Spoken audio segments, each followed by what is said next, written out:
control radioactivity. With the Large Hadron Collider, we can sort of probe this range roughly over here. Only by going to the beginning of the universe can we start getting to these really high energies. There's a big mystery at the beginning because we have not got the ultimate unification theory, which must include gravity as well as the nuclear forces. So we have a big question mark at the beginning. Many physicists are trying desperately to look. Einstein spent most of his life looking for this too. He failed, and many are still looking for the...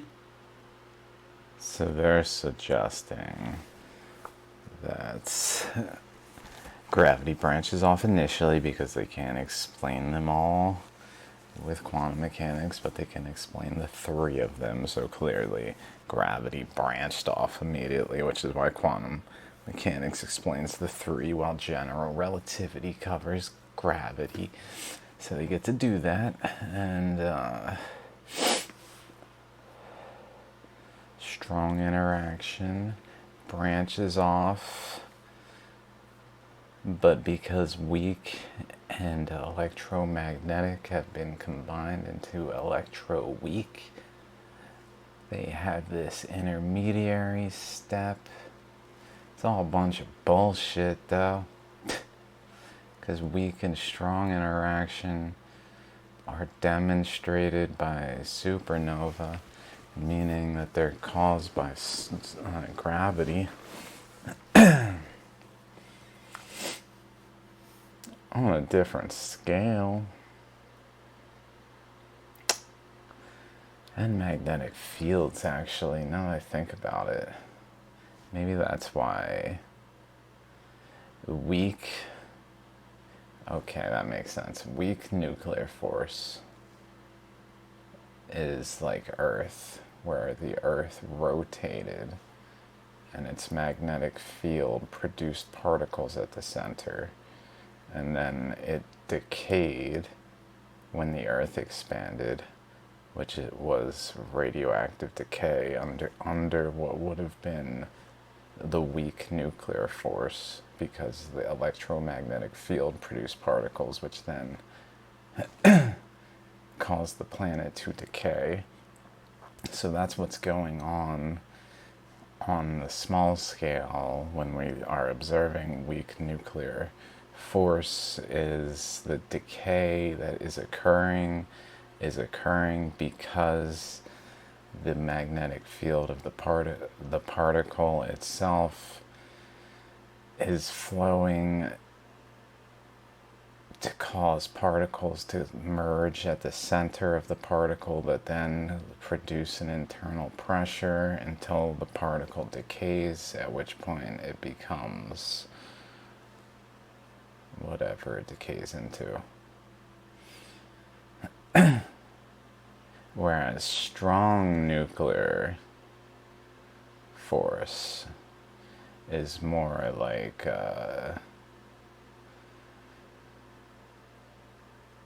gravitationally driven supernova from the pressure of the environment, either pushing in with such an imbalance that it implodes, or suddenly being such a low pressure environment, like moving out of a higher pressure environment, like leaving a star leaving a galaxy.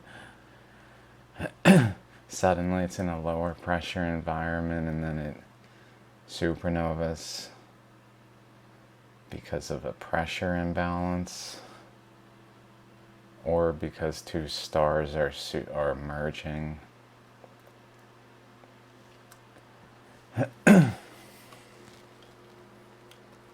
Okay. The unification of all the fundamental forces, the four of them, okay? But so far, we're pretty sure that we have found the strong force, the weak force, and the magnetic force, how these will get high enough energy, these unify together. So this is the weak nuclear force, the strong nuclear force, electromagnetic force, and finally gravity, okay? Weak nuclear force. So that's the force that controls radioactivity, okay? That controls nuclear decay of unstable isotopes, which I'm going to come to in a second. Okay. Anyway, so this is the... Dude, the audience is fucking yelling out questions. Come on, guys. The big mystery at the beginning. Totally knocked him off his flow. He's like, what the fuck just happened?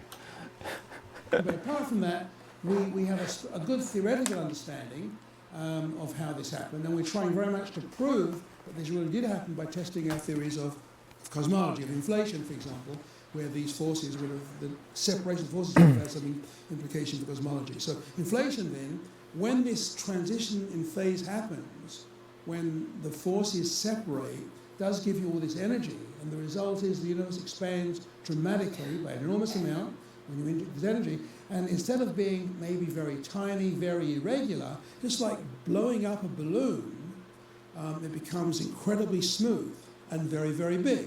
Okay, so this naive theory, at first it seemed naive, now we're more confident in it, could explain, the size of the universe and the relative smoothness, that it's the same everywhere you look.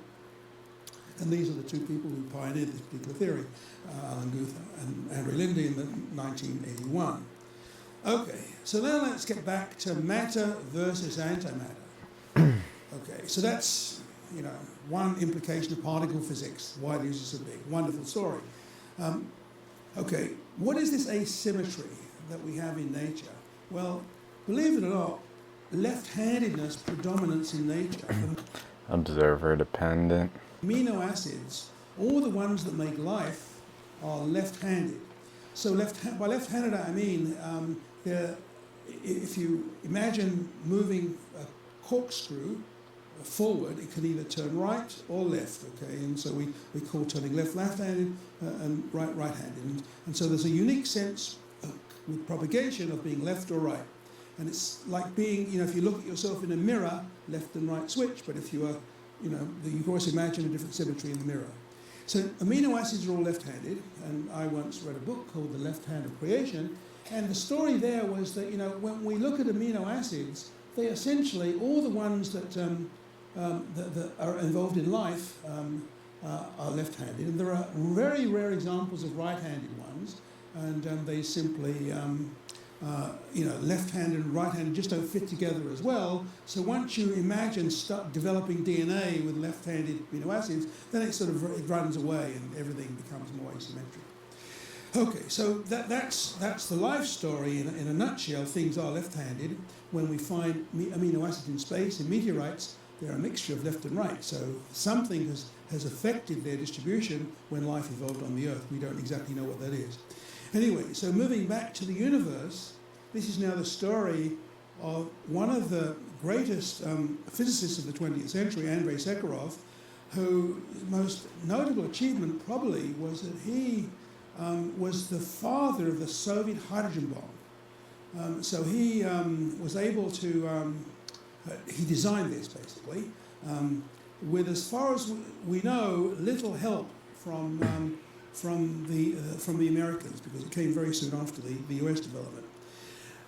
But he went on to regret the use of nuclear bombs very much and testing of them, and got the Nobel Peace Prize in 1975.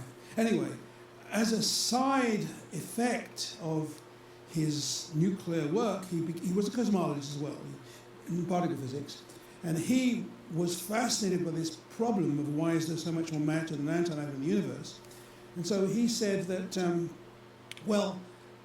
we normally, you might want to think that baryons, that is the number of protons over antiprotons, they're both baryons, should be equal, okay? But whenever you make them by having nuclear interactions, you should conserve the excess of one over the other. Well, he said, no, that can't be right. You must violate this somehow. You must develop an excess of one over the other. And this is what's eventually going to lead to the asymmetry in nature, the fact that we don't have any anti-people around us, anti-stars around us, or whatever.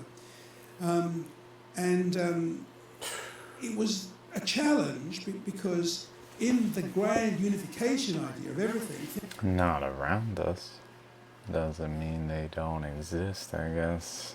Things really are symmetrical, so this had to break down. at some point. So first of all, there will be some built-in violation of the net number of...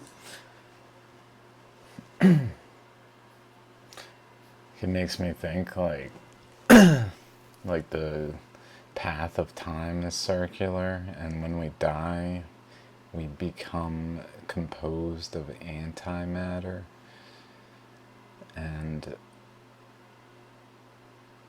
as we live that life, we move back in time effectively, so that when we are born, we're literally even positioned in time properly, because positioning in time matters.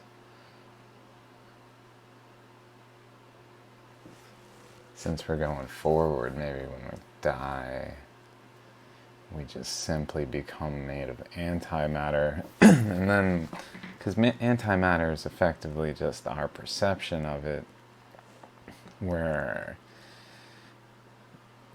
essentially there's a 0 point energy, and then from that comes matter, and in order to make matter, it requires causing a vacuum particle equivalent, effectively like a minus mass equivalent, but then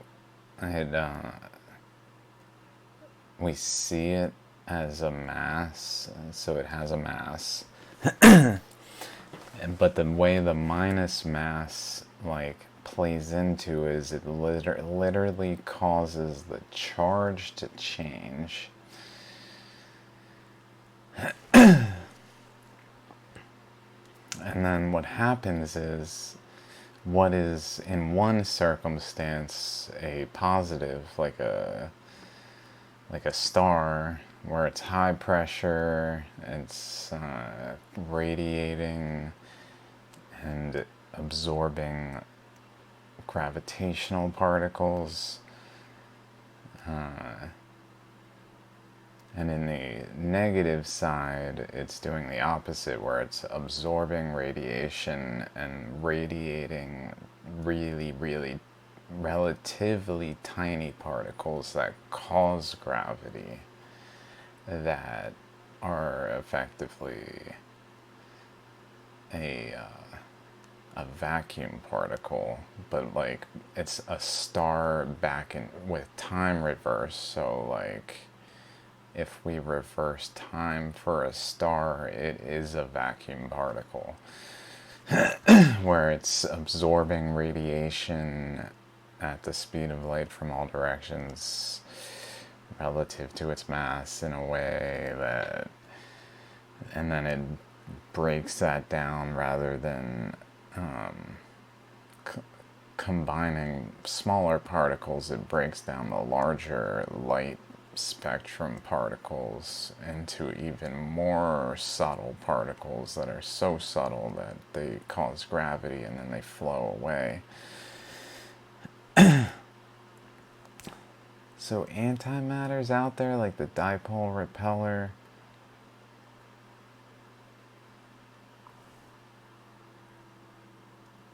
The great attractor, Shapley supercluster, I think it's the Shapley supercluster, is in a dipole with the dipole repeller.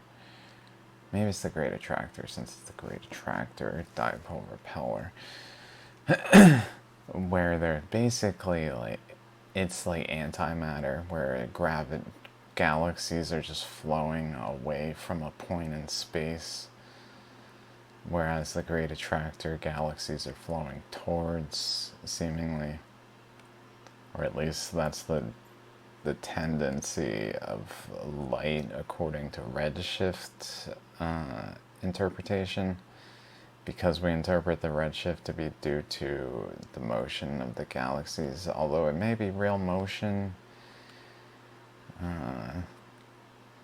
because it's local and they probably remove, I'm not even sure. Expansion. Say this is the apparent motion, I believe it's called. with cosmological redshift removed, showing galaxies moving in literally like particles between two charges in space on a different fractal.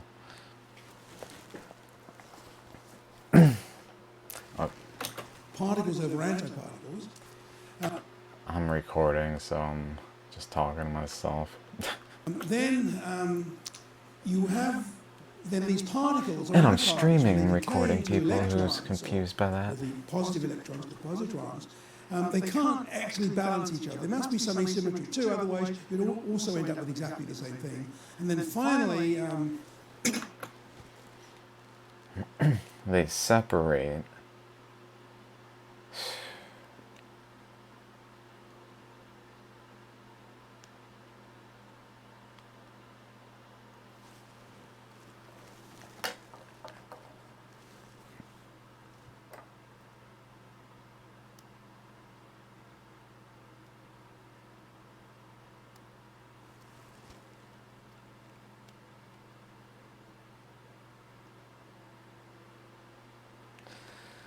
Oh, deep thoughts, deep thoughts.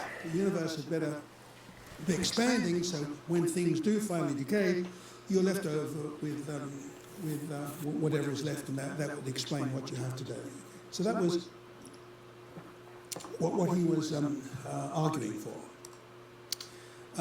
Okay, and that is basically our current understanding of this. Okay, so now let's talk a little bit about, I've said a lot about protons. Now let me move briefly on to electrons. So they were discovered, electricity was discovered by the Greeks. If you rub amber, then that, as you know, gives you static, and that's electricity basically. And the electron was discovered by Joseph Thomson, measured empirically at the end of the 19th century. Then it was realized that, instigated by Maxwell, James Clerk Maxwell, Scott, that when you move electrons, when you accelerate them, they make waves, electromagnetic waves. And these are the basis of all we know about radio waves. Okay. So moving electrons, accelerating electrons make waves. And it was first applied, ideas like this, by wired connections, transmitting voice into current impulses, so using wave-like properties of electrons, and by Marconi, this is by Alexander Graham Bell, and also by Marconi, who first did transmission without wires of radio waves, and showed that. And so this is now the basis of our whole modern society with radio, television, internet, whatever. Okay, so this came about in the early 20th century. So particles, electrons are particles, but they're also waves. And so the idea that waves are particles and vice versa was first brought up by a French aristocrat physicist called Louis de Broglie. And this, of course, has been used in devices like the electron microscope. We can use the wave-like quantum electrons to focus electron beams and get incredibly small, because they're tiny wavelengths, incredibly high resolution. And so the classical notion of an electron looks something like this, that invented by also Niels Bohr, one of the founders of the quantum theory, that here we have the nucleus with our neutrons and protons, electrons go in orbits around it. Okay, and so that's the cloud of electrons. In fact, the quantum theory showed that this model is much more naive, and there's something called intrinsic uncertainty, invented by Werner Heisenberg, famous Heisenberg uncertainty principle, which is that you can never exactly say where an electron is. You can only define it with a certain probability, its position. And this is the probability of observing electrons. And here's the central nucleus, and the electron will have some position in this orbit, but you can never say exactly it's at a certain point. Okay. So let me stop there with electrons and move on to neutrons, the third major component of matter, and maybe one of the most crucial components of all, because the neutron weighs very slightly less than the proton. And it's this difference between the proton and the neutron, when you combine them together, you release this difference in mass, and by Einstein's famous equation, energy equals mass times c squared, you produce energy. And so you start off with hydrogen, which is pure protons, and you build up helium, which is a mixture of protons and neutrons, and by doing that you can release the mass difference, and that is the source of all energy. So electrons and protons and neutrons make atoms, and we call the result the periodic table of the elements. And again, this was also a discovery from the late 19th century by Russian Grigor Mendeleev. And so these are all the color coding indicates groups of elements. I mean, these are the noble elements, supposedly like argon and so forth, and you have metals on one side and non-metals on the other. But ignore all the colors, but basically you can see that all of these elements, the most from up to element number 94, wherever that is, are natural elements. All the rest were made in accelerators and are unstable, and we go up now to element 103 or thereabouts. Okay, so these are the various combinations of electrons in the orbits and protons and neutrons to balance the charges in the nuclei, and the numbers mean you have up to this is the number of charges that you have. So hydrogen would have a charge of 1 and helium of 2. 2 protons in the nucleus, and going up to 103 charges, combined with various numbers of neutrons to give you the mass, the heavier masses. Okay, so how do you release this energy difference between electrons and protons? Again, the genius behind this was Hans Bethe, a German-American scientist, and he showed that when you bring protons together and eventually build them up into helium, you do release this mass difference. By nuclear reactions, and these go on inside the sun. And so this is the source of energy in the sun. It has to be incredibly hot to bring 2 protons together. Many millions of degrees, in fact. But that's sufficient to do that. And it's caused by the gravity of the sun. The sun is very hot. And this is naturally a force that can produce the power that shines at us. And we're very grateful for that. So the bottom line then is that all stars, in fact, are powered by fusion of protons and neutrons, nuclei together. And in fact, all the elements up to iron are made by this type of fusion involving just bringing together things of thermal energy. And so it's sort of interesting that you can divide up all the elements. So this is the number of the elements of different masses, okay, going up, starting from hydrogen. And so there are elements that go up to roughly about iron over here. Okay. This is the peak of iron. And then you get rarer, very heavy elements. This is basically the particle number, the number of charges in the nucleus. And if you look at the stability of a nucleus, you find that iron is the most stable of all the nuclei. So when you fuse things together, you build up to iron as stars heat up, as they shrink and age, and you build up to iron, and then you can't get any more energy out. Now, the only energy after that is from something catastrophic, which must involve something like an explosion of the star. And I share that example, I've talked about that already in these lectures, and that explosion then irradiates so many neutrons that you could then use capturing neutrons to make all these heavy elements. So this is, you can think of this as cooking, and then this is something much more violent that involves to bring things together. So fusion gives you energy, and here you have to provide lots of energy to build things up. Okay, so that's the difference. Iron is like the ultimate slag heap of the universe. Okay, so this gets us into the notion of what we do with thermonuclear fission as well as fusion, because some elements are going to be unstable. And if you have an unstable element, that will break up and give you gamma rays and release energy, maybe in a violent way. So if you have the right number of neutrons to protons, they roughly balance each other, the things are stable. But all the elements which have large excesses one way or the other are radioactive because they break up, okay, and they give you gamma rays as well as these products.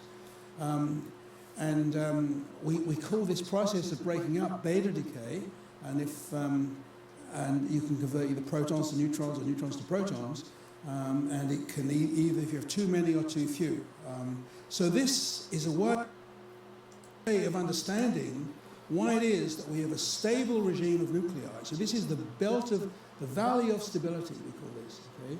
As you go up in mass element, if I have too many neutrons or too few neutrons, there are lots of isotopes, they can be made, but they're unstable. Okay? Okay, and so they can, and so we can study, by having collisions in accelerators, we study how all of this works, we can synthesize many of these things, and work out how radioactive they are, how rapidly they decay. But basically, we can understand why it is that many elements, hydrogen, helium onwards, up to iron and way beyond silicon, these are the stable elements. There are isotopes of them, that is with a certain number of neutrons and protons out of them, that are the stable ones, and then you have others that are unstable one way or the other.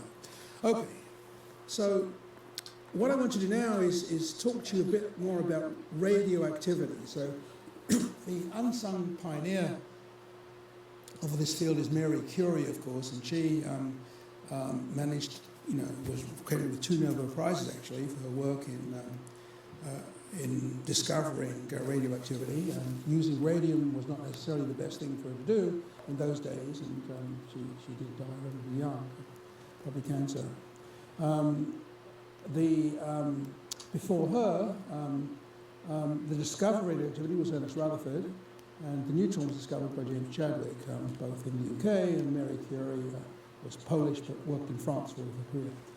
Okay, and so the idea is that if you have, again, proton plus neutron, that's very, very stable, that's a hydrogen nucleus, but as soon as you have an excess of neutrons, you can get, or a serious deficit, when you build up heavier things can be radioactive, and you get X-rays, gamma rays, whatever, which are the more dangerous things. So again, going back to what we see around us, the Earth is not a good place to do this because there's no helium. The second most abundant element of the universe after hydrogen was discovered in the sun. So you wouldn't, so the Earth isn't necessarily your best place to study what we call cosmic abundance distribution. You want a larger sample of stars which should have everything in. Okay, so looking at the sun and the solar system, then as you go to heavier elements, you see hydrogen dominates, then helium is next, then less and less elements with an excess near iron, and then things go down. So again, this shows you a blown up version of this. And so here from hydrogen, helium, so these are all the relative amounts of these things. These are all factors of 10. So hydrogen is immensely more abundant than whatever, platinum or uranium, as we know, of course. But nevertheless, you measure all of these things, and you notice this interesting zigzagging. Okay, so this is between odd and even nuclei, and this zigzagging in abundance is proof that it's nuclear reactions that did this. Okay, so this is a natural prediction of nuclear fission and nuclear fusion, that you naturally get this odd even structure of the relative abundances. And we believe that when you go to the light ones below iron, all of these are made in stars. First you burn hydrogen as in the sun, and then when the star heats up, it gets hot enough in the middle to burn its helium and so on. Eventually you end up with iron, that's the end of the star. If it's massive enough, it may then explode, collapse even more, and give you the environment which can then make all these heavier elements by producing lots and lots of neutrons in that explosion. And we call that a supernova process, for example. And these things where the star does not explode, that might be what we end up as a white dwarf, which is the likely fate of the sun in 5 billion years' time. So, to summarize, the Big Bang makes helium. We're pretty sure the stars make too little of it, but almost all the other stuff is made in stars. The lower mass stars, like the sun, to make the elements up to iron, and then the massive stars, which are unstable at the end, to make all the heavier elements, because they have this wonderful supply of nuclear instability and neutrons to build up all your heavy elements. Okay, so here is briefly then a picture of a star that, like the sun, the future of the sun. In the center, you see a white dwarf star, this very compact ball of heavy stuff, iron, maybe not, in this case, maybe more oxygen and carbon, maybe traces of iron too. That's the end point. And all of this stuff has been shed off as the center heats up and burns away more and more effectively. And all this stuff is being shed off to eventually infiltrate the interstellar clouds from which our solar system then condenses. So this explains where all the carbon in our bodies come from. It's come from events like this. And then as you move, so this is the magic line of protons versus neutrons. And as you go more and more up in neutrons, you have now to go to more exotic environments to make these things. And that involves exploding stars. And this is an example of an exploding star. And this is the... and eventually you'll make what we call a neutron star or a black hole in the center. But all this stuff is now highly neutron radiated and gives you the heavier elements. So that's... Eventually, you'll make a neutron star.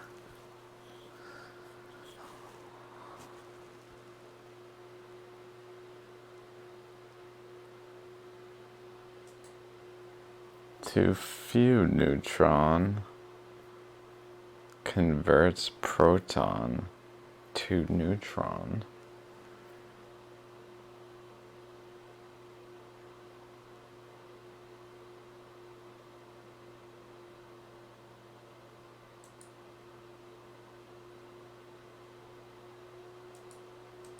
Neutron radiated and gives you the heavier elements. So that's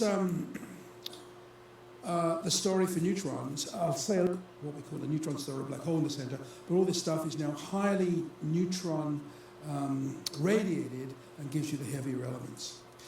So that's the story for neutrons. I'll say a little about neutrinos. They were discovered because there was something missing when people studied the little neutron, like a different octave.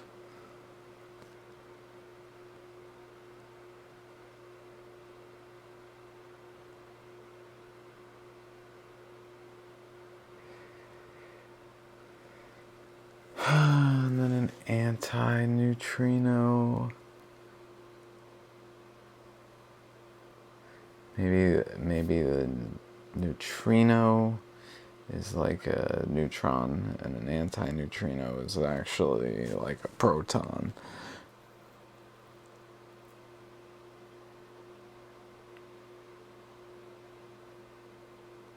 Meaning it's composed of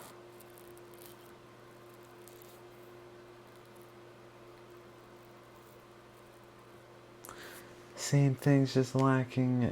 It's an electron equivalent, which would be the next layer down particle, and then it's neutrino equivalent. the first collisions, radioactive interactions between particles of beta decays. Something was carrying away energy that was not a particle, was not an electron or a positive electron. And the name was invented, a little neutral particle, a little neutron, and this is the source of radioactivity. And these two gentlemen, Enrico Fermi and Wolfgang Pauli, were the pioneers of neutrinos.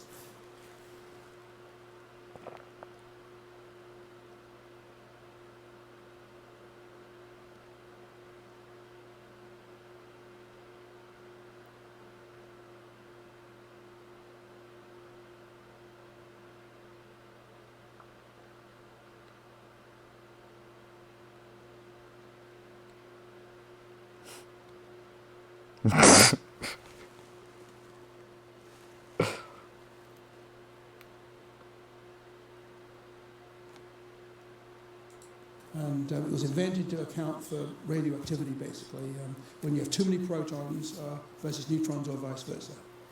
And these things carry energy away, basically, because there was no mass coming out. But since then, we've studied them and we've found they do have a mass. Okay, and how can you study them? Well, they're incredibly weakly interacting particles. Neutrinos pass through us very freely, far more easily than any other particle can. They're not particularly dangerous, but to detect them, you need a huge amount of material to have a probability of observing one neutrino. And they were first detected in experiments in mines deep underground to avoid the cosmic rays from the Earth's atmosphere that give you a contaminating signal and produce neutrinos too. So you want to avoid all of that stuff. In the first experiment, the pioneering one, they had 100,000 gallons of cleaning fluid. Why cleaning fluid? Because there's a reaction between a chlorine atom, which becomes a radioactive argon atom when it absorbs neutrino. Very rare. And so what you do is you study 100,000 gallons of cleaning fluid. You bubble every few months. You then bubble some rare gas through it to pick up a new radioactive argon, and you look for the radioactivity, and they managed to detect neutrinos in this experiment. And in particular, these were neutrinos that came from the center of the sun. So one now had direct proof that the nuclear reactions, proton, and helium, have to produce neutrinos, and finally they were discovered by this experiment involving cleaning fluid. Since then, there are many more experiments. I showed you this one already. This was the one in Japan, where they have these 50,000 gallons of ultra-purified water. You see the engineers going around testing the phototubes before they will fill this even further. Again, they detected the fact that neutrinos coming from the sun, but there was a major discovery they made too, because it turned out that the neutrinos that the previous people had found from the sun, there were too few of them. They missed by a factor of 3. We know exactly how much the sun radiates. It's a wonderfully precise machine, the sun, and they found too few. And it was the new experiment that looked for this difference. And a combination of this experiment and a later one in Canada, also in a mine, found that neutrinos actually change from the type of the electron neutrino to ones associated with muons, the other light particles, electron-like, and the chances of getting them, and since there are 3 types altogether, we get 1/3 that arrives at the Earth. And that was proven by these 2 types of experiments. Okay. In the future, there are new experiments going on, and it's a wonderful future actually, because what we're going to discover, what is predicted by the theory, is not just that this is the energy neutrinos. What they've measured up to now is just, a broad range of energy, excuse me. But what you predict in particular are neutrinos come at a very specific energy to test the reactions. And these are what we call neutrino spectral lines, features of neutrinos. New experiments will look for those and learn even more about the sun. So the experiments we've done so far, that I've talked about, just measure this part. They measure neutrinos, they measure the efficiency of neutrinos, but the new experiments are going to look.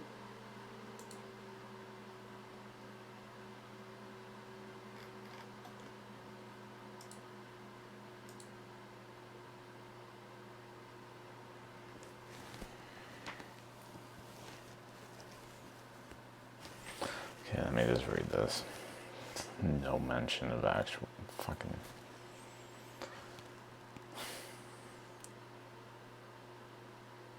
I guess these are just the neutrinos produced when, instead of an electron being produced, a muon...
Fucking useless. No offense. Oh my god. It's so lost in their fucking interpretations that it doesn't even describe like standard characteristics. Are they all the same mass?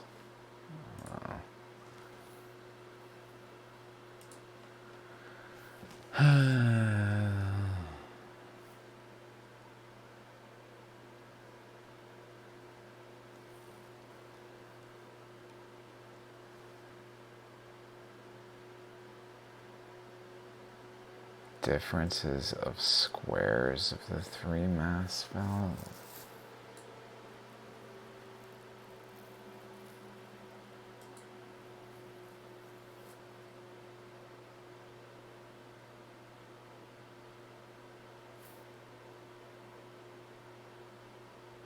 The sum of the three.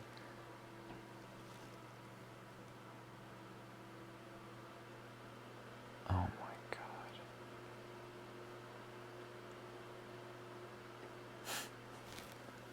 Doesn't make fucking sense. It's like, what's the. I look up electron, proton, neutron, and they're like the sum of the three.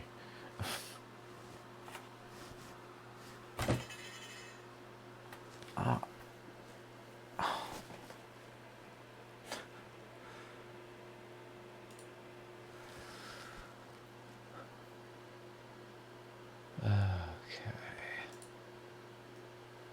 Oops.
Okay.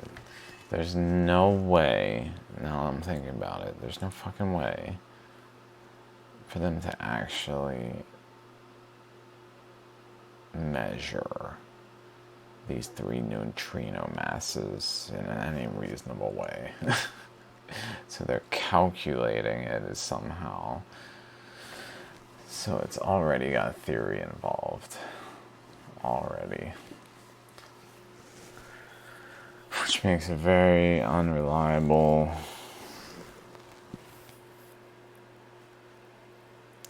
In terms of what the fuck's going on. So they're saying electron, tau. Let's look at those.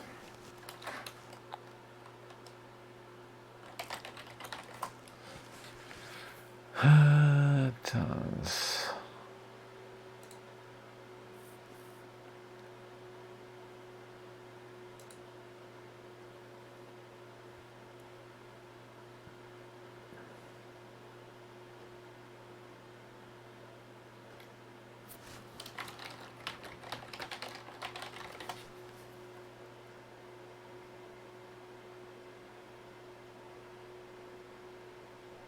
Significantly more.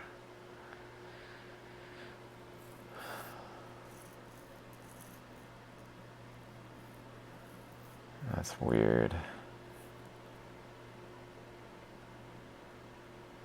I mean, the difference. The the mass of electrons is so low.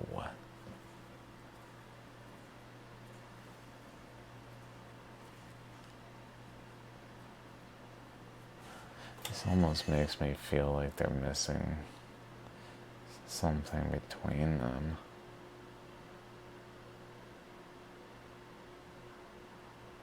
Because these are similar. 17 times. This is like fucking 400, 200 times? 4. For what? 42. Look down here at lower energies and get much more detail. So that's another major activity in the future for the whole field. Okay. Finally, My problem with this is like muon.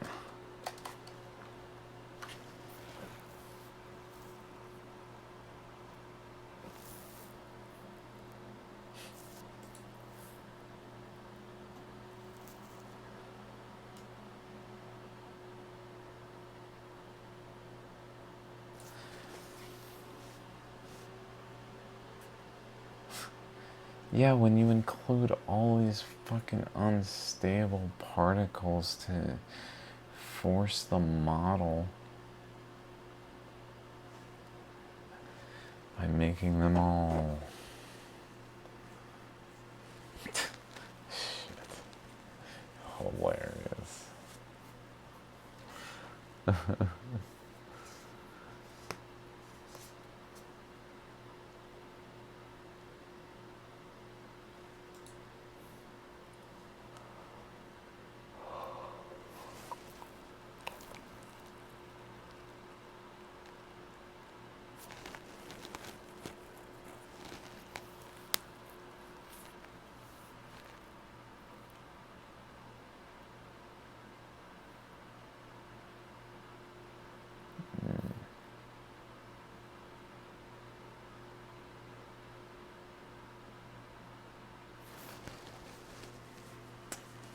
Okay. Only by a weak interaction rather than a strong interaction.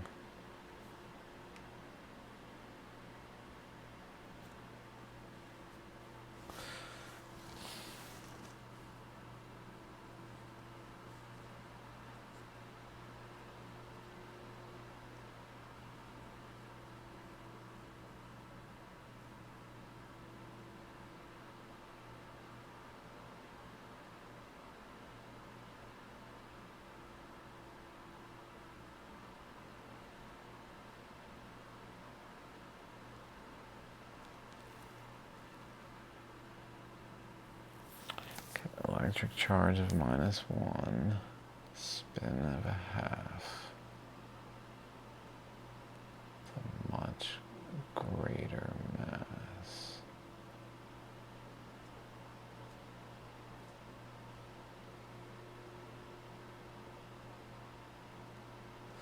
What is the mass of a proton?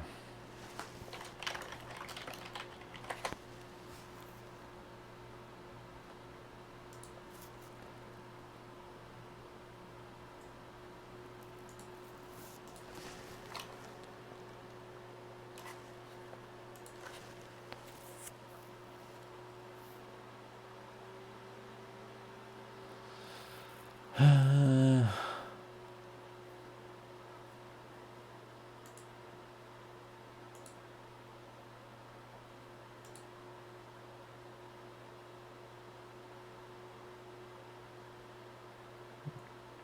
5 times 10 to the -4.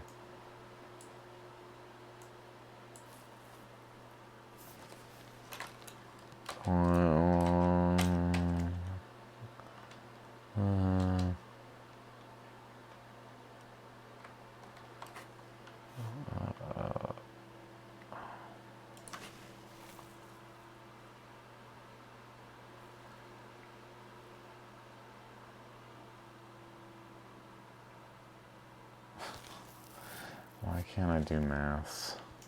1 divided by 0.0054. What in the fuck? How does that make any fucking sense? 1835.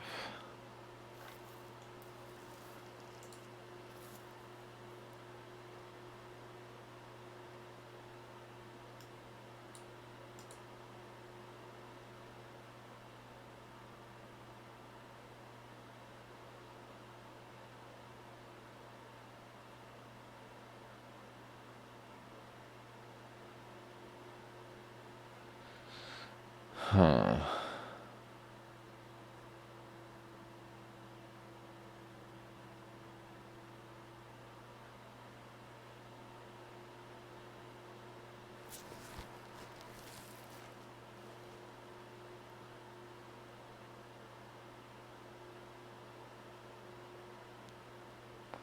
What in the fuck? Wormstrahlung?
Oh my god.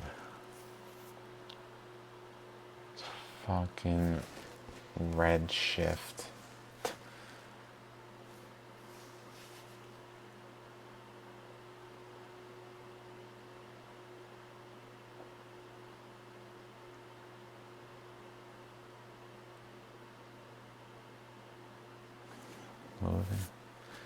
Moving particle loses kinetic energy.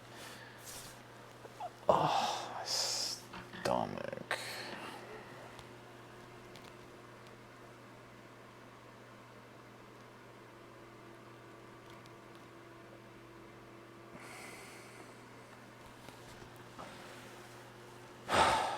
My body is...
Interesting.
Muon neutrinos.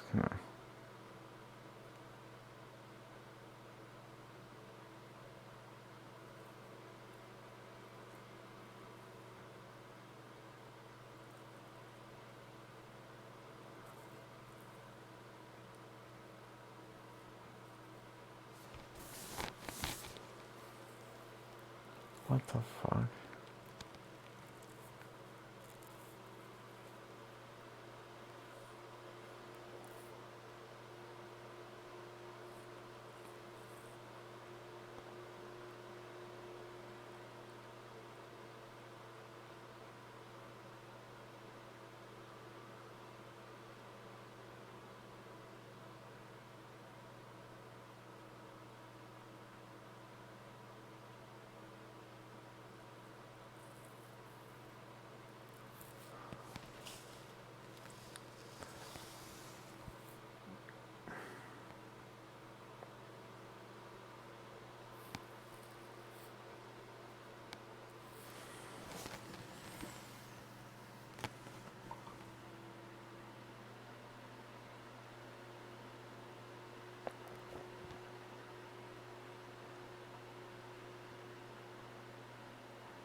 The fuck is this?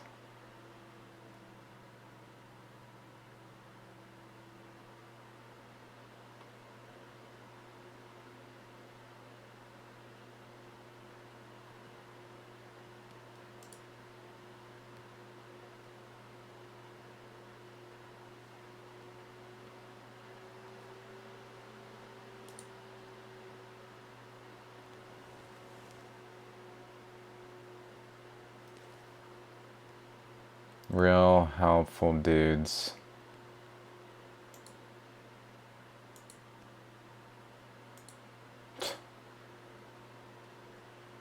Fucking sad.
That's right, that's right. Pardon me. Just thinking. Produced in great quantities in high energy interactions. Normal matter doesn't mean a fucking thing because all matter is normal matter. It's just a matter of the conditions in which the matter is in, and then, yeah.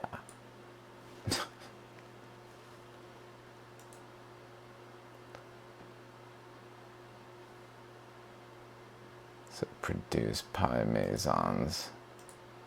But then as soon as the collision occurs, so like the collision is high energy.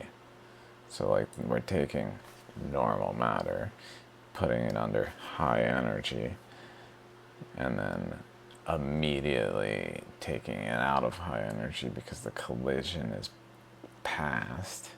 And so it produces unstable particles that were stable. They're literally stable in this condition, but then they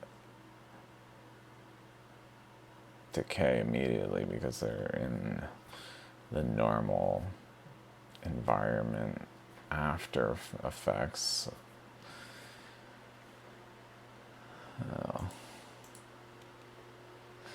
Let's see what's going on. Quark and an antiquark, good. Okay, these mesons are... I don't like that aspect. I still don't like these quark things.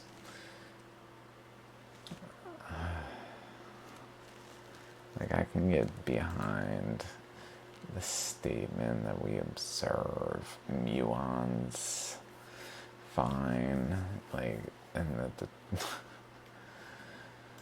but then to say fucking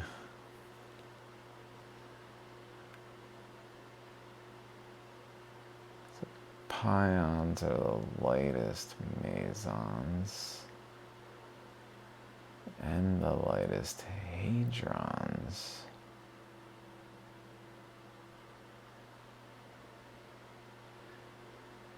"26 nanoseconds, 10 to the minus 8.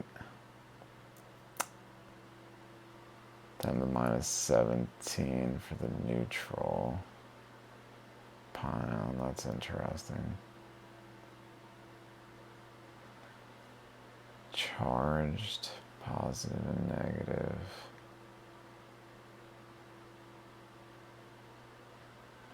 So that's like the proton and the anti-proton of the pion of the high energy particles that only exist in high energy.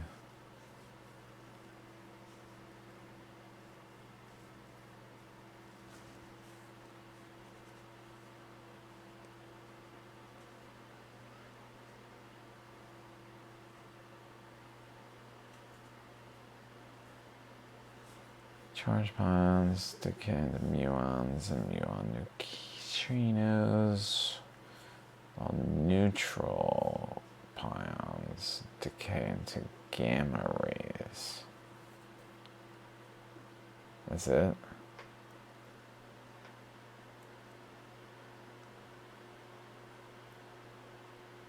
How the fuck does a neutral pion decay into gamma rays? Literally just 2 gamma rays.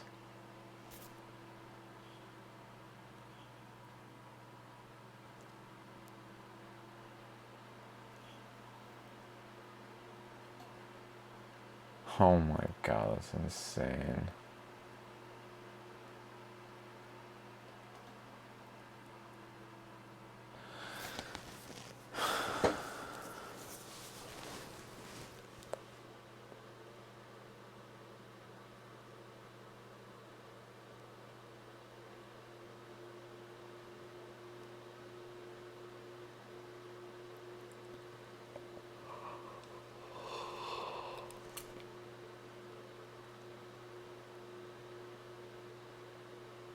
It decays via the electromagnetic force.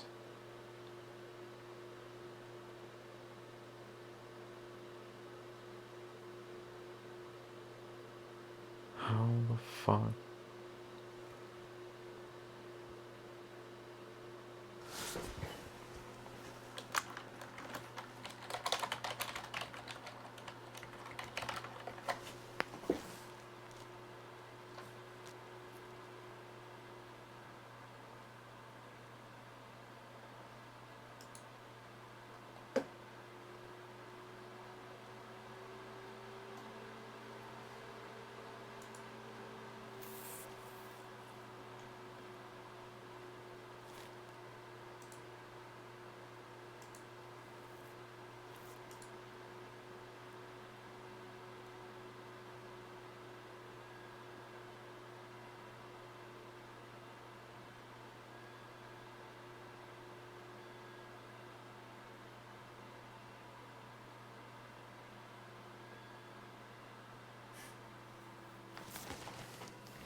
I can't even fucking look at this.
Okay, I'm gonna stop